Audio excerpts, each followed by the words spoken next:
السلام علیکم ورحمۃ اللہ وبرکاتہ۔ بسم اللہ الرحمن الرحیم۔ الحمد للہ رب العالمین والعاقبۃ للمتقین والصلاة والسلام علی سید الرسل وخاتم النبیین وعلی آلہ وصحبہ ومن تبعہم بإحسان الی یوم الدین، اما بعد فاعوذ باللہ من الشیطان الرجیم، بسم اللہ الرحمن الرحیم۔ وَأَتِمُّوا الْحَجَّ وَالْعُمْرَةَ لِلَّهِ صدق اللہ العلی العظیم۔ گزشتہ نشست میں آپ سے وعدہ کیا تھا کہ عمرے کے بارے میں آپ کے سامنے بات کروں گا،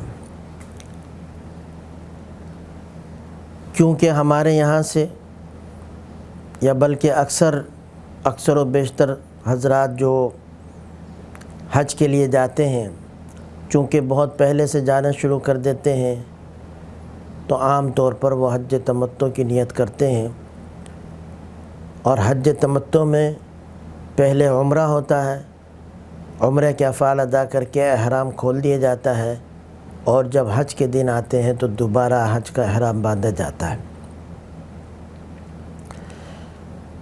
عمرے کے اندر 4 چیزیں ہیں، 4 افعال ہیں: احرام، طواف، سعی اور بال منڈوانا یا بال کتروانا، جس کو حلق یا قصر کہتے ہیں۔ بس یہ 4 چیزیں ہیں عمرے کے اندر۔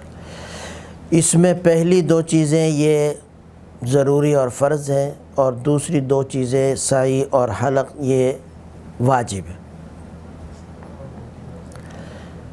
احرام کس طرح سے باندھا جاتا ہے، احرام کا طریقہ کیا ہے، احرام کی پابندیاں کیا ہیں، یہ گزشتہ نشست میں تفصیل کے ساتھ بیان کر چکا ہوں۔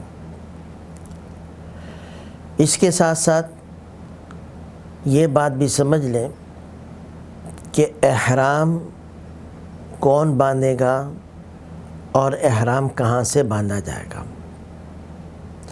دیکھیے، بیت اللہ کو اللہ تعالیٰ نے محترم بنایا ہے، سب سے عظمت والا بنایا ہے، وہ اللہ کا گھر ہے، اللہ کی طرف اس کی نسبت ہے، تو اللہ تعالیٰ نے اس کے چاروں طرف احترام کے کچھ دائرے بنائے ہیں، جو 3 دائرے ہم اس کو کہہ سکتے ہیں، 3 دائروں میں اس کو تقسیم کر سکتے ہیں۔ سب سے اہم اور سب سے بہتر اور سب سے معظم دائرہ ہے مسجد حرام کا، کہ بیت اللہ کے چاروں طرف مسجد حرام ہے، یہ اس کے احترام کا سب سے اہم دائرہ ہے۔ اس کے بعد دوسرا دائرہ ہے جس کو ہم حدود حرم کہتے ہیں، کہ بیت اللہ سے ہر جگہ پر کچھ فاصلے پر، یہ فاصلہ ایک جیسا نہیں ہے، کہیں زیادہ ہے کہیں کم ہے، کہیں 3 میل ہے کہیں 8 میل ہے کہیں 12 میل بھی ہے، یعنی 3 کلومیٹر یا اس سے زائد، تو یہ حدود حرم کہلاتے ہیں۔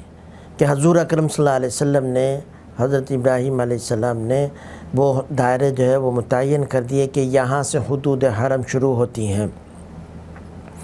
جدہ سے جو لوگ جاتے ہیں تو آج کل وہ مقام شمیسیہ کہلاتا ہے، یہیں پر ہی حضور اکرم صلی اللہ علیہ وسلم جب عمرے کے لیے مدینہ منورہ سے تشریف لائے تھے سن 6 ہجری میں، اور مکہ مکرمہ والوں نے روک لیا تو آپ نے یہ حدیبیہ کا مقام تھا، یہاں پر قیام کیا تھا، اور اس کا ایک حصہ حدود حرم میں شامل ہے۔ آج کل اس کو شمیسیہ اس علاقے کا نام دیا جاتا ہے۔ وہاں تختی بھی لگی ہوئی ہے کہ حدود حرم یہاں سے شروع ہے۔ مدینہ منورہ سے آئے تو تنعیم کا علاقہ، جہاں مسجد عائشہ ہے، جہاں سے لوگ عمرے کا احرام جا کر باندھتے ہیں، تو وہاں تک حدود حرم ہے۔ یہ بیت اللہ سے سب سے قریب ترین حد ہے حدود حرم کی۔ اسی لیے جو مکہ والے ہیں یا جو مکہ میں ٹھہر گئے، جب ان کو عمرے کا ارادہ کرنا ہو، عمرہ کرنا ہو، تو یہ حدود حرم سے باہر نکلیں گے، اور چونکہ سب سے زیادہ قریب ترین جگہ یہ مدینہ منورہ یہ تنعیم ہے، تو اس لیے وہاں پر جاتے ہیں۔ ایک اور علاقہ ہے جعرانہ، یہاں تک حدود حرم ہے۔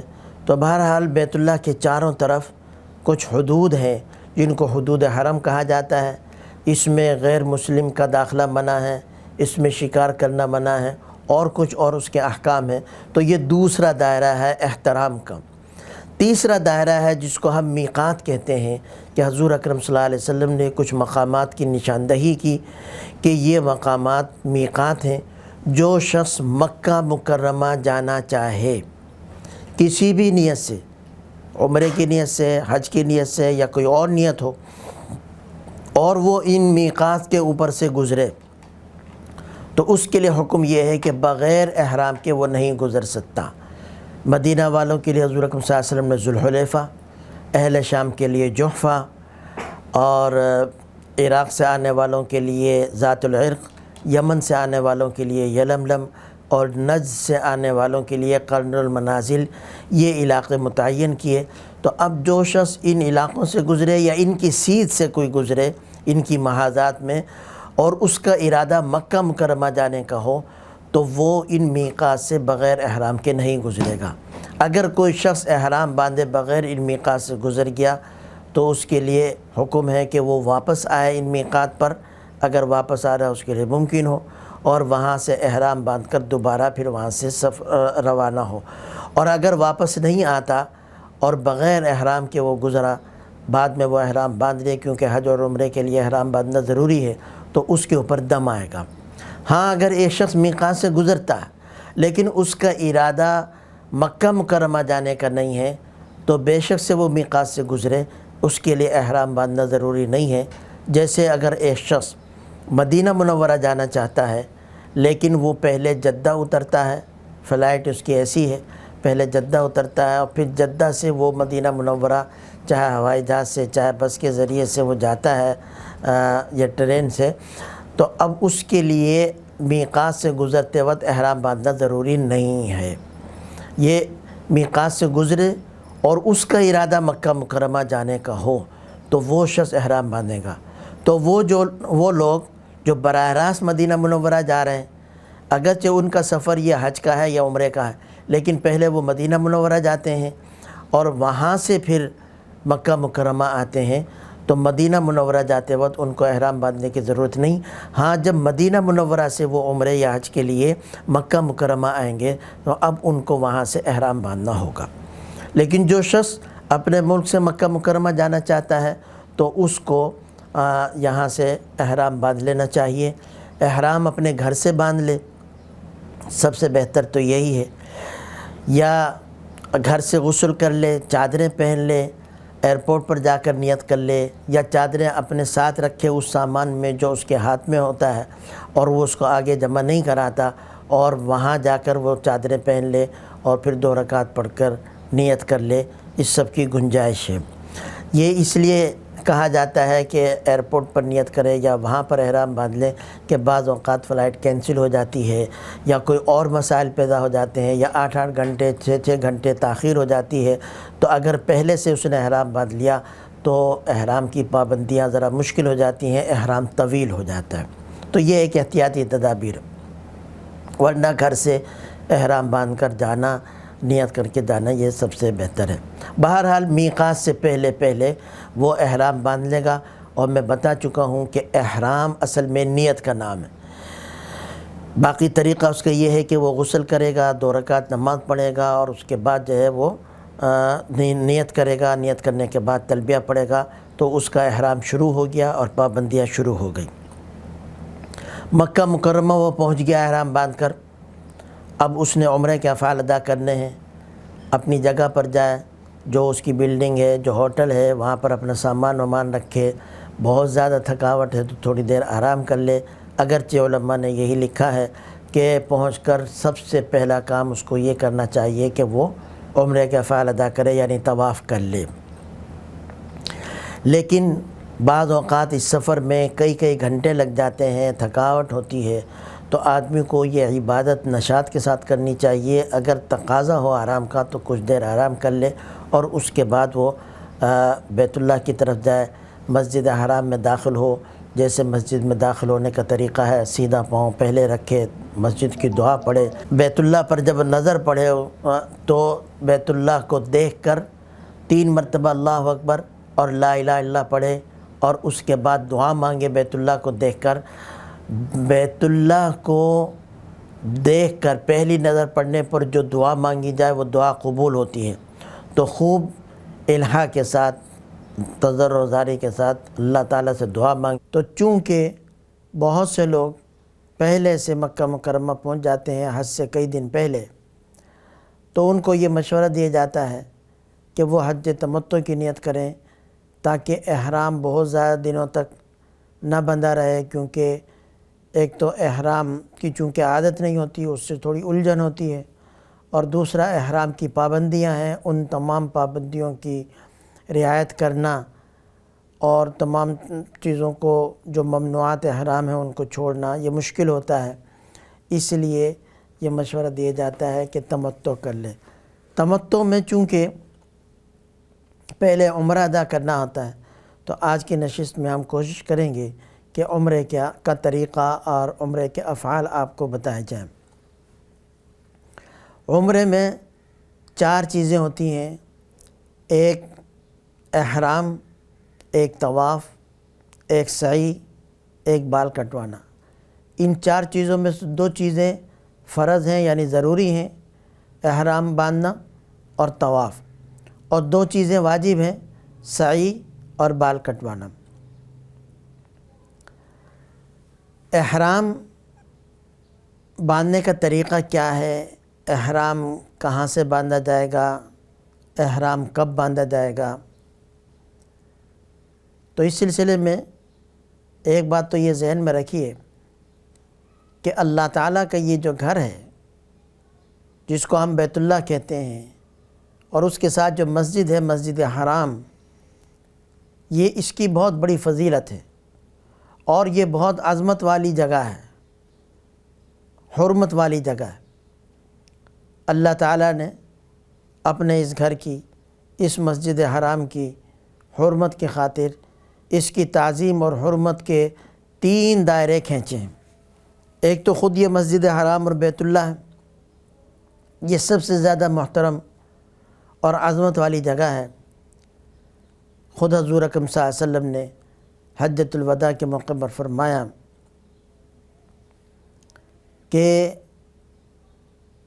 اس بیت اللہ کی حرمت بالکل ایسے ہی ہے جیسے آج کے دن کی حرمت، آج کے اس جگہ کی حرمت۔ حضور اکرم صلی اللہ علیہ وسلم نے پہلے سوال کیا کہ آج کون سا دن ہے؟ صحابہ کرام خاموش ہو گئے کہ وہ تو سب کو پتہ ہے، لیکن شاید حضور اکرم صلی اللہ علیہ وسلم کچھ اور ارشاد فرمانا چاہتے ہوں، تو کیا یہ آپ نے فرمایا کہ کیا یہ یوم النحر نہیں ہے؟ صحابہ نے کہا یا رسول اللہ بالکل ہے۔ پھر حضور اکرم صلی اللہ علیہ وسلم نے فرمایا کہ یہ کون سی جگہ ہے؟ کہا کہ یہ مسجد حرام ہے۔ پھر حضور اکرم صلی اللہ علیہ وسلم نے فرمایا کہ یہ کون سا مہینہ ہے؟ کیا یہ اشہر حرم نہیں ہے؟ تو حضور اکرم صلی اللہ علیہ وسلم نے جب یہ سوال جواب کر لیے تو اس کے بعد فرمایا کہ بیت اللہ کی حرمت اسی طرح ہے جیسے آج کے دن کی حرمت، اس جگہ کی حرمت اور اس مہینے کی حرمت۔ اور پھر حضور اکرم صلی اللہ علیہ وسلم نے یہ بھی فرمایا کہ مسلمان کی جان اور مال وہ اسی طرح سے محترم ہے جس طرح سے یہ آج کا دن، آج کی یہ جگہ اور آج کا یہ مہینہ۔ تو حضور اکرم صلی اللہ علیہ وسلم نے اس کی حرمت کو بیان کیا ہے۔ تو یہ سب سے زیادہ معظم جگہ ہے، یہاں کسی کو قتل کرنا، یہاں پر گناہ کا ارتکاب کرنا، اور یہ بہت بڑا گناہ ہے۔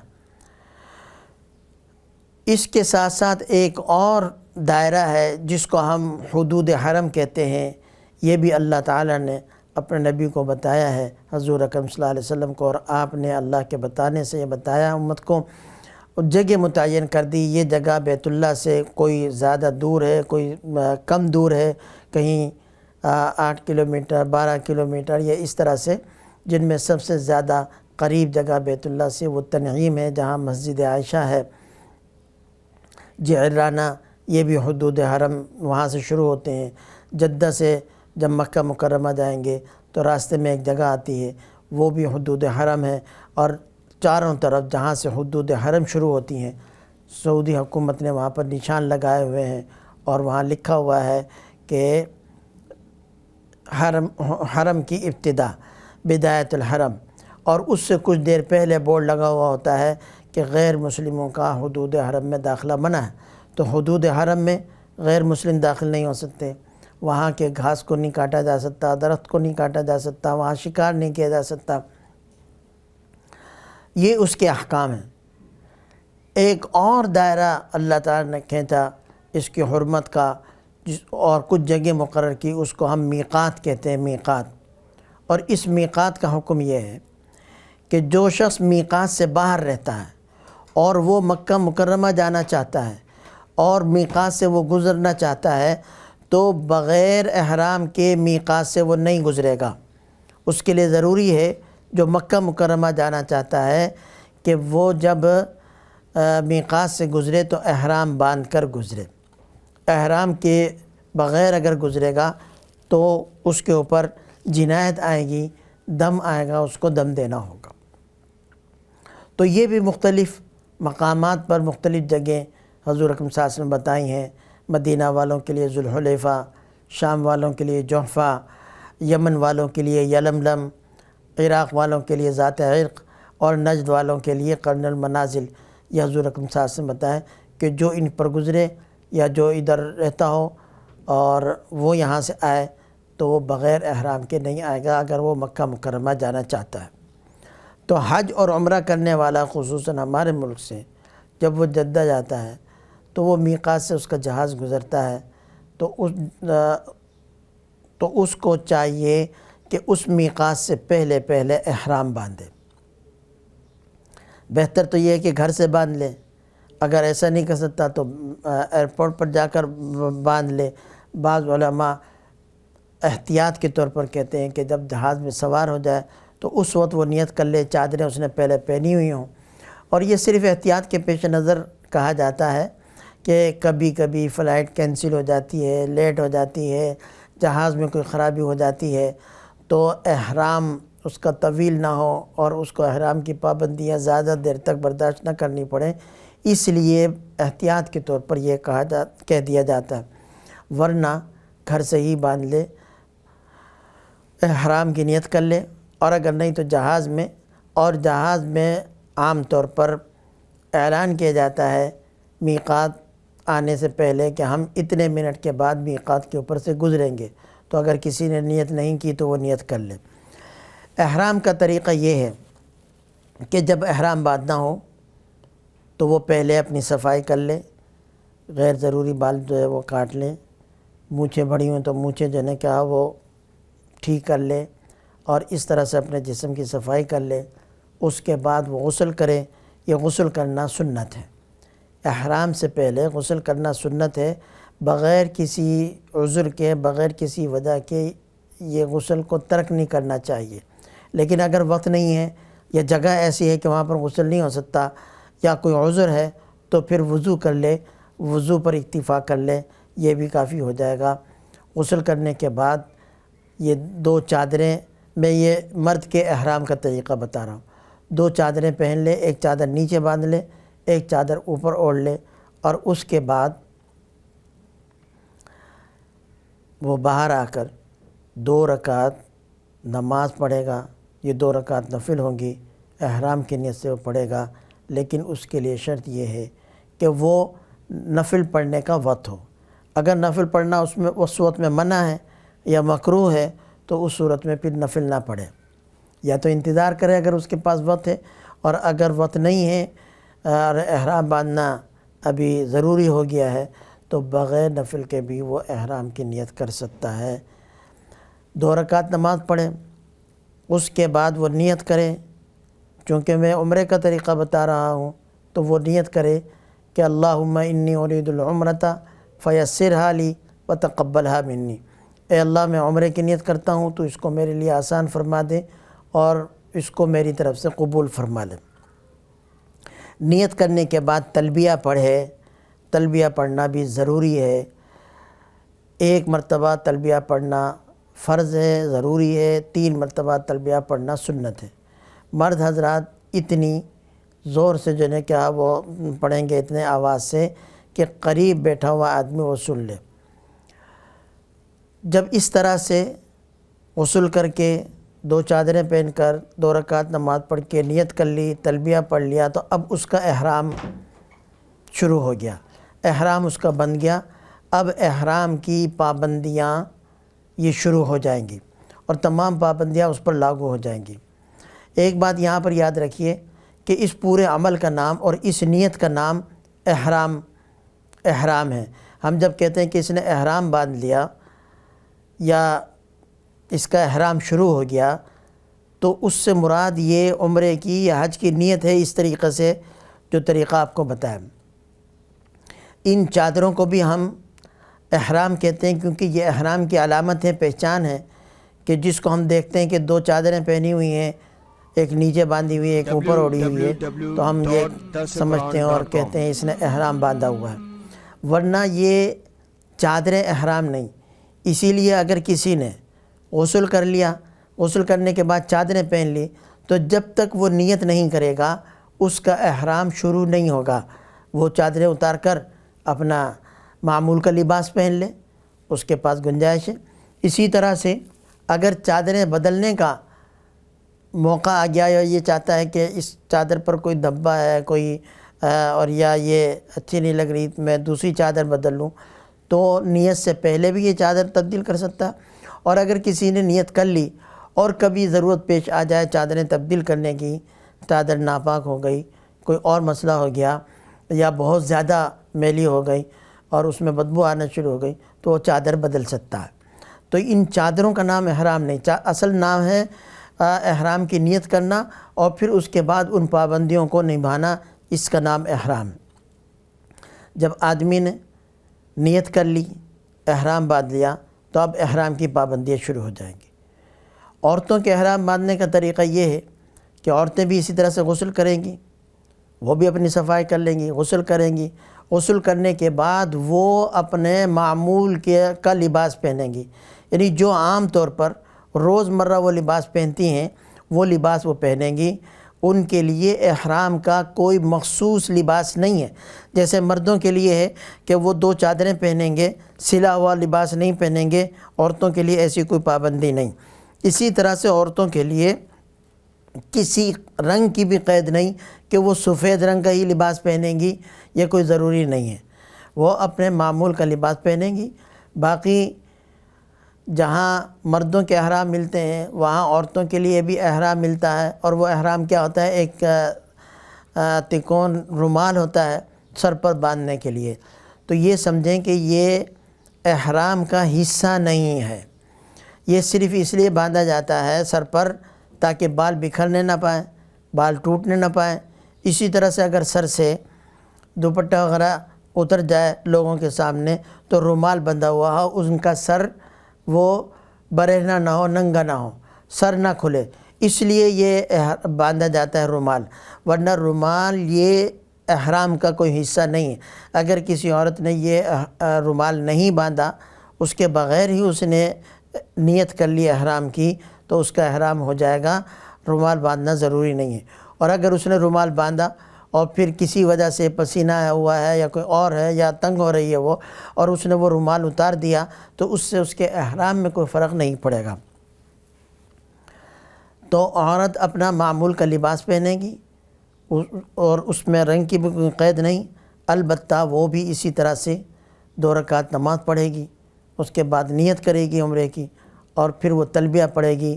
مرد کے لیے تو یہ ہے کہ تلبیہ تھوڑا زور سے پڑھے کہ پاس بیٹھے ہوئے لوگ سن لیں، عورت آہستہ آواز سے تلبیہ پڑھے گی۔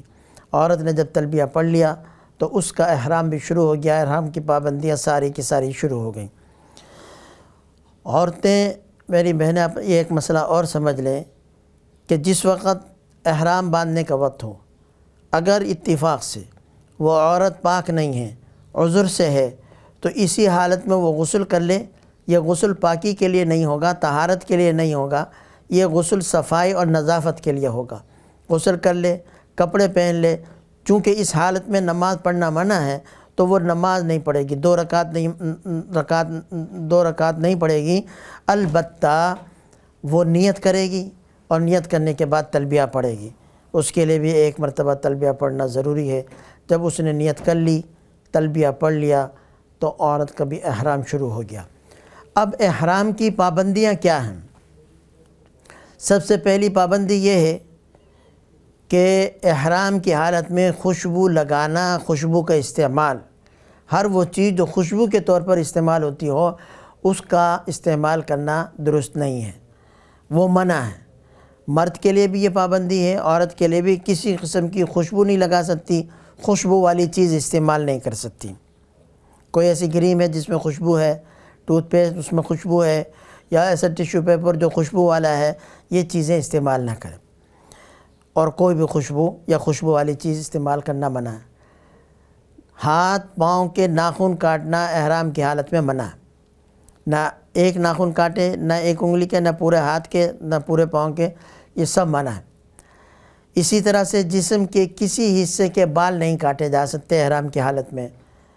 داڑھی، مونچھ، سر کے بال یا اور جسم کے جو ہے دوسرے حصے کے بال کاٹنا، مونڈنا یا اس کو نوچنا احرام کی حالت میں منع.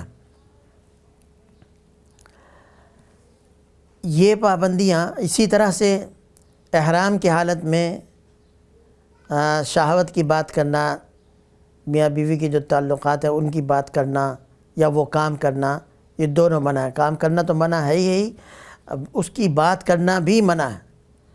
یہ وہ پابندیاں ہیں جو مرد اور عورت دونوں کے لیے.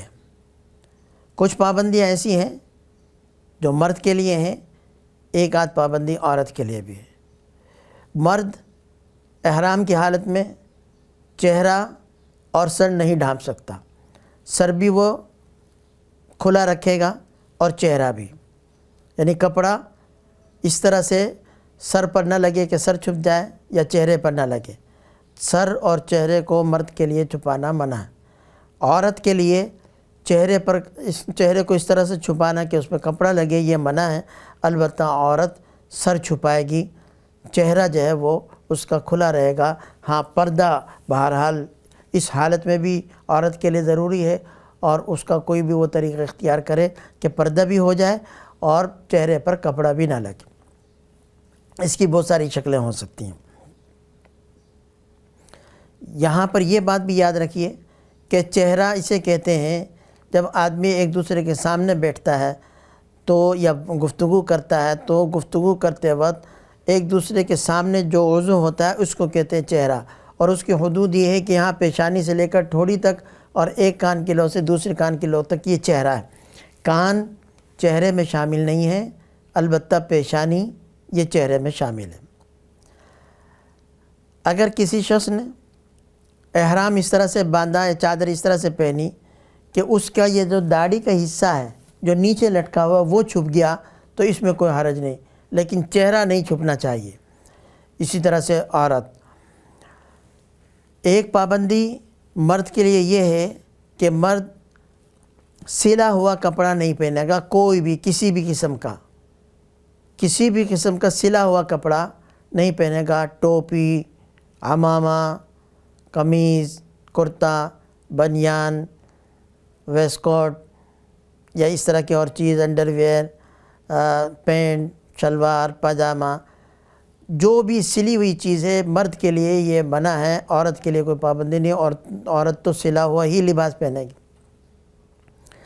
مرد کے لیے ایک پابندی احرام کے اندر یہ ہے کہ وہ موزے نہیں پہنے گا، دستانے نہیں پہنے گا، اور ایسا جوتا نہیں پہنے گا جس سے ٹخنے چھپ جائیں یا جو پاؤں کے بیچ میں اوپر ابھری ہوئی ہڈی ہے یہ چھپ جائے. ابھری ہوئی ہڈی اور ٹخنے یہ حصہ کھلا رہنا چاہیے. ہاں، اگر کوئی ایسا جوتا ہے سامنے سے تھوڑا سا بند ہے لیکن ٹخنے بھی نہیں چھپتے اس سے اور ابھری ہوئی ہڈی بھی نہیں چھپتی، تو ایسا جوتا، ایسے سینڈل پہننا اور چپل پہننا یہ مرد کے لیے جائز ہے. موزے نہیں پہنے گا اور ایسا جوتا نہیں پہنے گا جس سے یہ ٹخنے چھپ جائیں یا اوپر کی ہڈی جو ابھری ہوئی ہڈی ہے وہ چھپ جائے. عورت کے لیے یہ پابندی نہیں ہے. عورت موزے بھی پہن سکتی ہے، کسی بھی قسم کا جوتا، سینڈل وہ پہن سکتی ہے. یہ احرام کی کچھ پابندیاں ہیں جو احرام کی نیت کرتے ہی شروع ہو جاتی ہیں، اور جب تک احرام باقی ہے یہ پابندیاں رہیں گی۔ احرام آپ نے باندھا، جدہ پہنچے یا مدینہ منورہ پہنچے، وہاں سے احرام باندھ کر آئے، بہرحال آپ مکہ مکرمہ پہنچ گئے، اپنے ہوٹل میں چلے جائیں جو آپ کی عمارت ہے وہاں، اور وہاں اپنا سامان وامان رکھیں۔ اور بہتر تو یہ ہے کہ طواف کرنے یا عمرہ کرنے میں جلدی کریں، لیکن اگر بہت زیادہ تھکاوٹ ہے سفر کی وجہ سے تو کچھ آرام کر لیں، کیونکہ بہرحال طواف یا عمرہ وہ نشاط کے ساتھ ہونا چاہیے۔ یہ نہیں کہ تھکے ہوئے ہیں، دل نہیں چاہ رہا، اور انتہائی بے دلی کے ساتھ اور بس مجبوری میں یہ کر رہے ہیں، یہ کیفیت نہیں ہونی چاہیے۔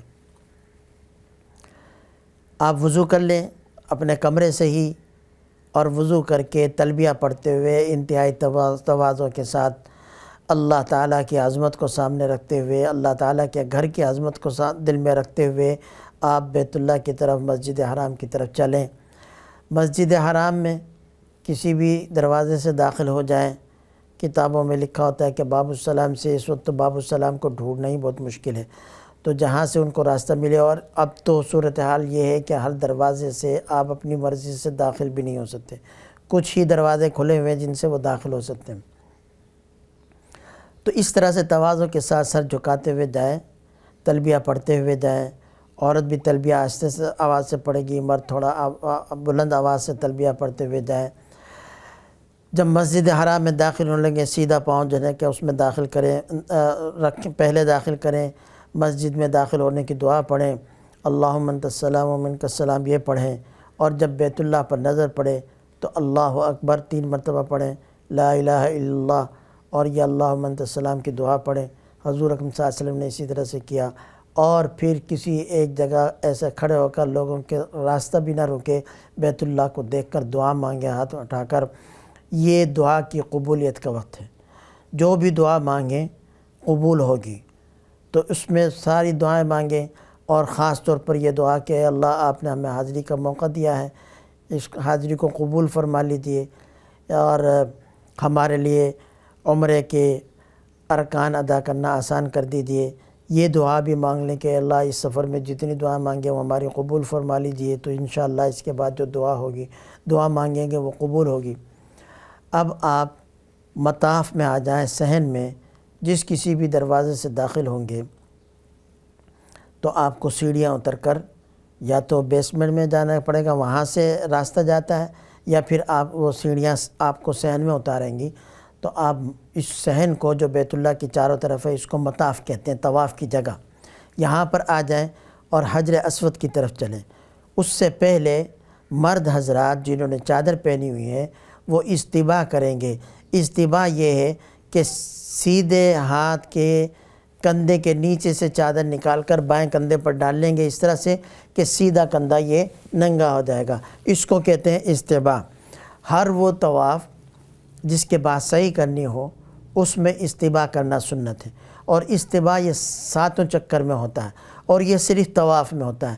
لوگ جس وقت احرام باندھتے ہیں، احرام کی نیت کرتے ہیں، اس وقت سے ہی استباح شروع کر دیتے ہیں اور کندھے کو ننگا رکھتے ہیں، حتیٰ کہ نماز کے اندر بھی یہ نماز کے ادب کے خلاف ہے، اور اس طرح سے یہ کندھا ننگا نہیں رہنا چاہیے۔ ہاں یہ جو طواف ہے، اس طواف کے دوران یہ استباح ہوتا ہے، طواف ختم ہو جائے تو آپ استباح بھی ختم کر دیں، تو استباح سنت ہے۔ اور یہ استباح صرف مردوں کے لیے سنت ہے، کیونکہ چادریں انہوں نے پہنی ہوئی ہیں، عورت کے لیے استباح نہیں ہے۔ حجر اسود کے سامنے آ جائیں، حجر اسود کے سامنے آ کر یعنی اس طرح سے کھڑے ہو جائیں کہ حجر اسود بالکل آپ کے سیدھے ہاتھ کی طرف ہو، آپ کا رخ بیت اللہ کی طرف ہو۔ وہاں پر آپ نیت کر لیں کہ میں عمرے کے طواف کی نیت کرتا ہوں یا نیت کرتی ہوں۔ مطلق طواف کی بھی نیت کر لیں کہ میں طواف کی نیت کرتا ہوں کرتی ہوں، تو وہ بھی کافی ہو جائے گا۔ اور اس کے بعد ایک قدم ہٹ کر بالکل حجر اسود کے سامنے آ جائیں، اور جس طرح سے نماز میں ہاتھ اٹھاتے ہیں اللہ اکبر وللہ الحمد کہہ کر ہاتھ اٹھائیں اور پھر ہاتھ چھوڑ دیں، اور پھر اس طرح سے ہاتھ اٹھائیں سینے تک جیسے آپ نے گویا کہ حجر اسود پر ہاتھ رکھے ہوئے ہیں۔ آج کل ابھی تک تو حج کے دنوں میں کیا ہوگا، انہوں نے وہ پارٹیشن لگایا ہوا، رکاوٹ کھڑی کی ہوئی ہے، بیت اللہ کی دیوار کے پاس حجر اسود کے پاس کوئی جا نہیں سکتا، تو لہٰذا نہ حجر اسود کو بوسہ دینا اس وقت ممکن ہے، اور نہ حجر اسود کو ہاتھ لگا کر ہاتھوں کو چومنا یہ ممکن ہے، ورنہ اصل حکم تو یہ ہے کہ آدمی حجر اسود کو بوسہ دے بسم اللہ اللہ اکبر کہتے ہوئے، اور اگر یہ ممکن نہ ہو اور اتنا قریب ہو کہ ہاتھ لگا لے، ہاتھ لگا کر ہاتھ کو چوم لے، اگر ایسا بھی نہیں ہے، دور ہے، تو اس طرح سے ہاتھوں کو اٹھائے گویا کہ اس نے حجر اسود پر ہاتھ رکھے ہوئے ہیں، اور بسم اللہ اللہ اکبر کہہ کر ہاتھوں کو جو نے کہا وہ بوسہ دے، اور پھر وہیں کھڑے کھڑے گھوم جائے اس طرح سے کہ اب بیت اللہ اس کے الٹے ہاتھ کی طرف ہوگا، اور اب وہ اس طرح سے اپنے سیدھے ہاتھ کی طرف چلے جہاں دروازہ ہے، اور اس طرح سے بیت اللہ کا چکر لگائے، اور چکر لگاتے وقت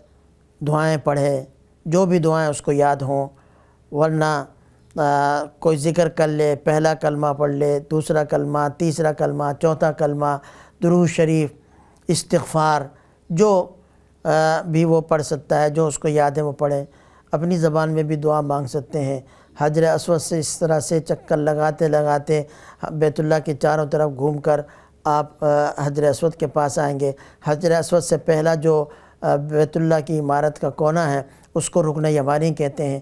رکن یمانی اور حجر اسود کے درمیان حضور اکرم صلی اللہ علیہ وسلم نے ربنا آتنا فی الدنیا حسنہ وفی الآخرۃ حسنہ وقنا عذاب النار یہ دعا پڑھی ہے، تو یہ دعا پڑھیں، یہ دعا پڑھنا مسنون ہے۔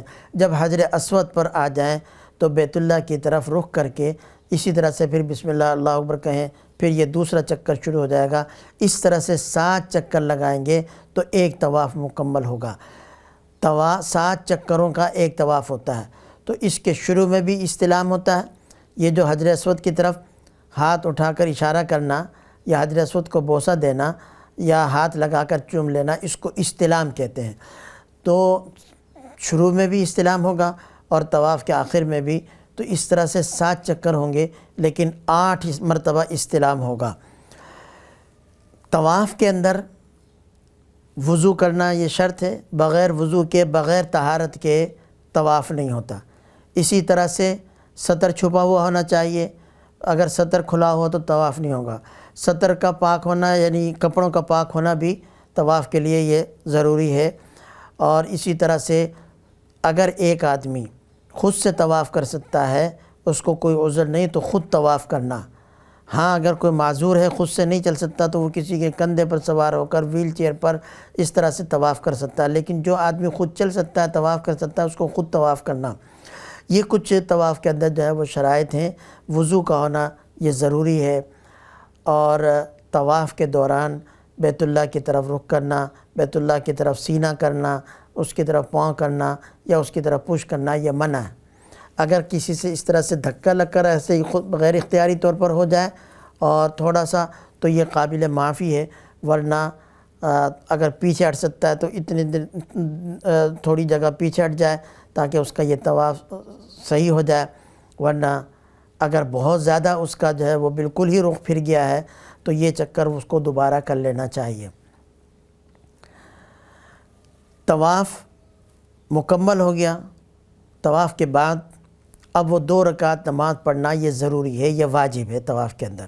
جب تک 2 رکعت نماز نہیں پڑھے گا اس کا طواف یہ ادھورا ہے، یہ یوں سمجھو لٹکا ہوا ہے، نامکمل ہے۔ یہ 2 رکعت طواف کے فوراً بعد پڑھنی چاہیے، جتنا جلدی ہو اس کو بلا وجہ مؤخر کرنا۔ ہاں اگر نماز کا وقت نہیں ہے، نفل کا وقت نہیں ہے، مکروہ وقت ہے، تو پھر وہ نماز کو مؤخر کر دے، اور جب نفل کا وقت ہو تو اس وقت وہ نوافل ادا کرے۔ یہ 2 رکعت یہ ادا کرے گا مقام ابراہیم پر، لیکن طواف کے اندر رش ہوتا ہے تو لوگوں کو بھی تکلیف ہوتی ہے، مقام ابراہیم کی سیدھ میں پیچھے کی طرف چلا جائے، وہاں پر پڑھ لے۔ وہاں پر اگر پڑھنے کا موقع نہیں ملا تو حرم میں، مسجد حرام میں کسی جگہ بھی پڑھ لے، وہاں نہیں تو حدود حرم میں کہیں بھی پڑھ لے، اپنے کمرے میں آ کر پڑھ لے، لیکن یہ 2 رکعت پڑھنا ضروری ہے، اس کے بغیر طواف۔ اس کے بعد زمزم پر آئے، حضور اکرم صلی اللہ علیہ وسلم نے بھی زمزم پیا تھا، آپ زمزم پئیں، خوب پیٹ کر بھر کر پئیں، جس نیت سے بھی زمزم پیا جائے اس میں وہ بیماری کی نیت سے پیے تو بیماری دور ہوتی ہے، اور کسی نیت سے پیے گا تو اللہ تعالیٰ وہی اس میں برکت پیدا فرمائیں گے۔ اور زمزم خوب پیٹ بھر کر پینا چاہیے۔ اس کے بعد اب آپ نے سعی کرنی ہے۔ عمرے کا ایک رکن طواف یہ ادا ہو گیا، اب سعی باقی ہے۔ صفا کی طرف آپ چلیں۔ صفا ایک پہاڑ ہے، سیڑھیاں چڑھ کر ہی جانا پڑتا ہے، یا ریمپ بنی ہوئی ہے اس کے چڑھ کر آپ جائیں گے تو صفا پر پہنچ جائیں گے۔ صفا پر پہنچنے سے پہلے حجر اسود کے سامنے آئیں، یہ استلام کر لیں۔ یہ نواں استلام ہے لیکن در حقیقت یہ سعی کے لیے استلام ہے۔ اور صفا پر آئیں، پہاڑی پر اتنا چڑھیں کہ اگر درمیان میں کوئی رکاوٹ نہ ہوتی تو بیت اللہ صاف نظر آتا، اور پھر بیت اللہ کی طرف رخ کر کے وہاں پر نیت کریں۔ ابدؤ بما بدا اللہ تعالیٰ ان الصفا والمروۃ من شعائر اللہ۔ حضور اکرم صلی اللہ علیہ وسلم نے یہ پڑھا کہ جس طرح سے اللہ تعالیٰ نے ابتدا کی صفا سے، میں بھی صفا سے شروع کرتا ہوں اور میں سعی کی نیت کرتا ہوں۔ یہ نیت کریں۔ حضور اکرم صلی اللہ علیہ وسلم نے 3 مرتبہ تکبیر پڑھی، اللہ اکبر، لا الہ الا اللہ کہا، سبحان اللہ، الحمدللہ پڑھیں، اور چوتھا کلمہ پڑھیں۔ حضور اکرم صلی اللہ علیہ وسلم سے یہ پڑھنا ثابت ہے۔ اور دوسری دعائیں ہیں، یہ بھی دعا کی قبولیت کا وقت ہے۔ دعا کرنے کے بعد آپ وہاں سے چلیں مروہ کی طرف۔ جگہ بنی ہوئی ہے صفا سے مروہ کے درمیان، بہترین فرش، اور جو ہے اوپر پنکھے لگے ہوئے، چھت ہے، نہ یہاں پر دھوپ ہوتی ہے، گرمی بھی کبھی احساس نہیں ہوتا اس لیے کہ پنکھے بھی چل رہے ہوتے ہیں، اور اے سی بھی ہے۔ صفا سے تھوڑا سا چلیں گے تو آگے چھت پر سرخ بتیاں لگی ہوئی نظر آئیں گی، اور یہ تھوڑا سا فاصلہ ہے، تو اس میں مردوں کو تھوڑا سا تیز دوڑنا ہے عام رفتار کے مقابلے میں۔ البتہ عورتیں اپنے عام رفتار سے ہی چلیں گی۔ اس کو کہتے ہیں میلین اخضرین۔ اور اس کے بعد پھر آپ اپنی معمول کی رفتار سے چلتے ہوئے، دعائیں پڑھتے ہوئے، ذکر اذکار کرتے ہوئے، درود شریف پڑھتے ہوئے مروہ پر پہنچیں گے تو یہ سعی کا ایک چکر ہوا صفا سے مروہ تک۔ مروہ پر پہنچ کر پھر بیت اللہ کی طرف رخ کریں گے، 3 مرتبہ تکبیر پڑھیں اور اس طرح سے دعائیں پڑھیں، اور وہاں سے پھر آپ کا دوسرا چکر شروع ہوگا۔ صفا کی طرف آپ رخ کریں گے، درمیان میں وہی جگہ آئے گی میلین اخضرین، یہ صفا کے زیادہ قریب ہے۔ اس میں مردوں نے تیز دوڑنا ہے۔ صفا پر پہنچیں گے تو یہ 2 چکر، اس طرح سے 7 چکر لگانے ہیں۔ سعی شروع ہوتی ہے صفا سے اور یہ ختم ہوتی ہے مروہ پر، کیونکہ 7واں چکر مروہ پر پورا ہوتا ہے۔ وہاں پر پہنچنے کے بعد آپ کی سعی مکمل ہو گئی۔ سعی بھی باوضو ہو کر کرنی چاہیے، پاکی کی حالت میں کرنی چاہیے، اور سعی بھی مسلسل۔ طواف کے لیے بھی یہ ہے کہ طواف مسلسل کیا جائے، بلا وجہ طواف میں رکا نہ جائے، رکاوٹ نہ ڈالی جائے، مسلسل کیا جائے۔ ہاں اگر کوئی شخص اتنا بوڑھا ہے یا بیمار ہے، کمزور ہے، وہ مسلسل نہیں کر سکتا، تو وہ 2 چکر 3 چکر پورا کرنے کے بعد ایک طرف بیٹھ کر تھوڑا سا سانس لے لے، پھر وہ کر لے، لیکن بلا وجہ اس میں کوئی نہ تاخیر کرنی چاہیے، نہ کوئی فاصلہ، نہ رکاوٹ۔ اسی طرح سے سعی یہ بھی مسلسل کرنی چاہیے، لیکن سعی کے اندر اتنی گنجائش ہے کہ اگر وہ تھک گیا 1 چکر کے بعد، 2 چکر کے بعد تھوڑی دیر بیٹھ جائے، درمیان سعی میں بھی وہ بیٹھ سکتا ہے، حتیٰ کہ اس کے پاس اس بات کی گنجائش ہے، لیکن یہ ایسا کرنا بہتر نہیں ہے کہ اگر 3 چکر 4 چکر کے بعد وہ تھک گیا اور پھر اس میں ہمت نہیں رہی تو وہ اپنے کمرے میں چلا جائے اور پھر کچھ دیر آرام کرنے کے بعد پھر آ کر باقی چکر پورا کر لے۔ یہ سعی کے اندر گنجائش ہے، طواف کے اندر اس طرح سے نہیں کرنا چاہیے، سعی کے اندر بھی نہیں کرنا چاہیے، لیکن سعی کے اندر اتنی گنجائش موجود ہے۔ اسی طرح سے باوضو ہو کر سعی کرنی چاہیے، لیکن اگر درمیان میں وضو ٹوٹ گیا اور اس کو موقع نہیں مل رہا باہر جا کر وضو کرنے کا، وضو کے اعادے کا، تو اسی طرح سے وہ سعی اس نے پوری کر لی تو اس کی سعی ہو جائے گی۔ لیکن طواف میں اگر ایسا کیا، وضو اس کا ٹوٹ گیا، وضو باقی نہیں رہا اور اس نے اپنا طواف جاری رکھا، تو وہ چکر اس کے پورے شمار نہیں ہوں گے، اس کو وضو کر کے دوبارہ طواف کرنا چاہیے۔ جب اس نے سعی کر لی تو اس کا عمرہ مکمل ہو گیا، عمرے کے تمام افعال ادا ہو گئے۔ اب ایک چیز اس کے ذمے پر باقی ہے اور وہ ہے احرام کھولنا۔ احرام کھولنے کا ایک ہی طریقہ ہے شریعت نے رکھا ہے، اور وہ ہے بال کٹوانا۔ بال کٹوانے کی 2 صورتیں ہیں، یا تو آدمی بال منڈوا لے، جس کو حلق کہتے ہیں، بلیڈ سے اس طرح سے وہ اپنے بال جانے کے وہ سر کے کٹوا لے، یا کینچی سے بال چھوٹے کروا لے یا موٹی مشین پھروا لے، اس کو کہتے ہیں قصر۔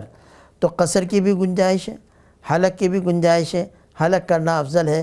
حضور اکرم صلی اللہ علیہ وسلم نے عمرہ میں حلق کیا ہے، حج کے موقع پر بھی آپ نے حلق کروایا، اور حضور اکرم صلی اللہ علیہ وسلم نے حلق والوں کے لیے 3 مرتبہ دعا کی ہے، اور قصر والوں کے لیے 1 مرتبہ رحم کی دعا کی ہے کہ اللہ ان پر رحم فرما۔ اگر بال اتنے چھوٹے ہیں جو 1 پور سے کم ہیں تو پھر حلق ہی متعین ہے۔ ہاں اگر بال بڑے ہیں تو حلق بھی کروا سکتا ہے اور کینچی سے چھوٹے بھی کروا سکتا ہے۔